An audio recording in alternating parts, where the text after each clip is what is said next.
নমস্কার, আমার চ্যানেলে সবাইকে স্বাগতম। আজকে আমরা আলোচনা করব স্নোরিং নিয়ে, অর্থাৎ নাক ডাকা নিয়ে। এই নাক ডাকার সমস্যা প্রচুর মানুষের রয়েছে, ফলে যে মানুষটির আছে তার তো অসুবিধা হয়, পাশে যে শুয়ে থাকে তাদেরও সমস্যা হয়। 92 ডেসিবেল অবধি এই শব্দ উঠে যেতে পারে, অর্থাৎ বাইকে সাইলেন্সার পাইপে যতটা শব্দ বের হয় অতটা তীব্র হতে পারে এই স্নোরিং। আজকের ভিডিওয়ে আমরা জানব স্নোরিং থেকে পেশেন্টের কি কি সমস্যা হতে পারে, কেন স্নোরিং হয়, এর সম্ভাব্য ট্রিটমেন্টগুলো কি, আর ইজি হোম রেমেডি কি। আগে জানি এই স্নোরিং থেকে কি কি সমস্যা হতে পারে। ব্লাড প্রেশার বেড়ে যেতে পারে, ডায়াবেটিস হয়ে যেতে পারে, পালমোনারি হাইপারটেনশন অর্থাৎ ফুসফুসের ভেতরে চাপ বেড়ে যেতে পারে, ইনসমনিয়া অর্থাৎ ঘুমের সমস্যা হতে পারে, আর সবশেষে এবং মোস্ট ডেঞ্জারাস হচ্ছে স্লিপ অ্যাপনিয়া এবং হার্ট অ্যাটাক। দম আটকে ঘুমের মধ্যে হার্ট অ্যাটাক করে মৃত্যু হতে পারে, যেটা গায়ক বাপ্পি লাহিড়ীর হয়েছিল। তাহলে বুঝতেই পাচ্ছেন এই স্নোরিং বা নাক ডাকা সমস্যাটা কত মারাত্মক। এর কিন্তু ট্রিটমেন্ট সম্ভব এবং প্রায় পুরোপুরি এটাকে বন্ধ করে দেওয়া যায়। এবার আমরা আলোচনা করব কেন হয়।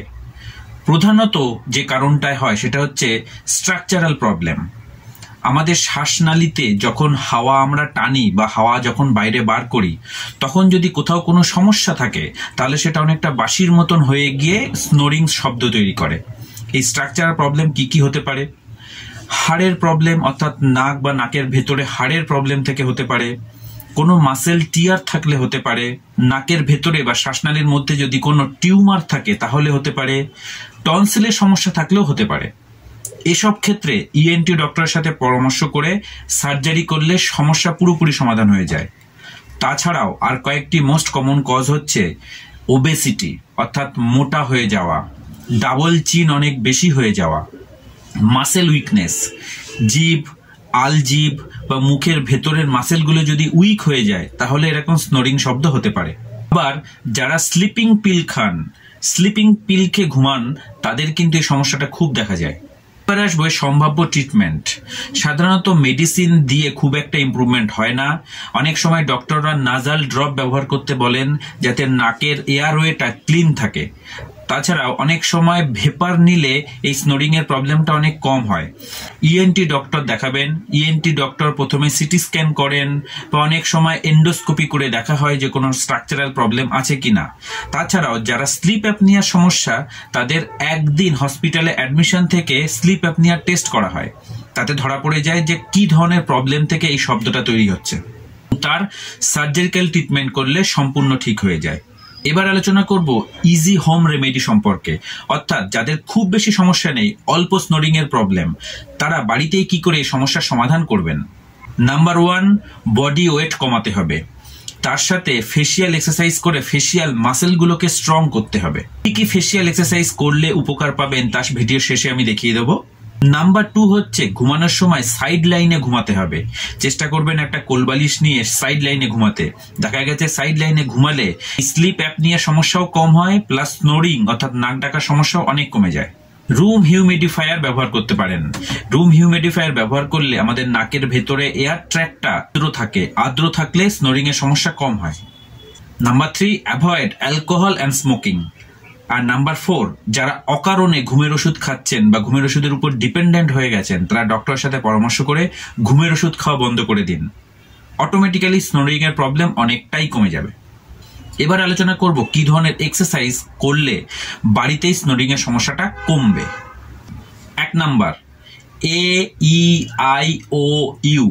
এটা সারা দিনে অন্তত 50 বার বলতে হবে এবং চেষ্টা করবেন একটু জোরে জোরে বলার।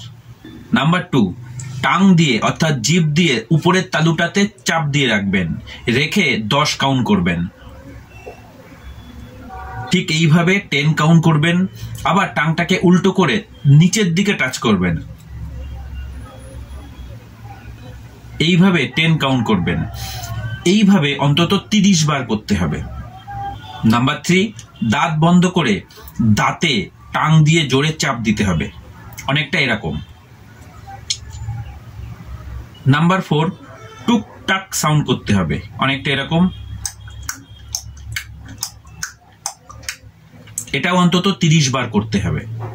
নেক্সট, জটাকে সাইড টু সাইড এটাও 30 টাইমস করতে হবে।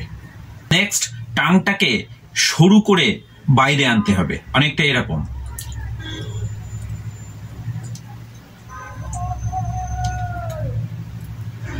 এইভাবেও 30 টাইম করতে হবে।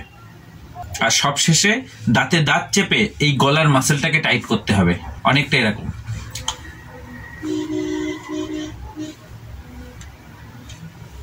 এই প্রতিটা এক্সারসাইজ দিনে অন্তত 30 টাইমস করতে হবে।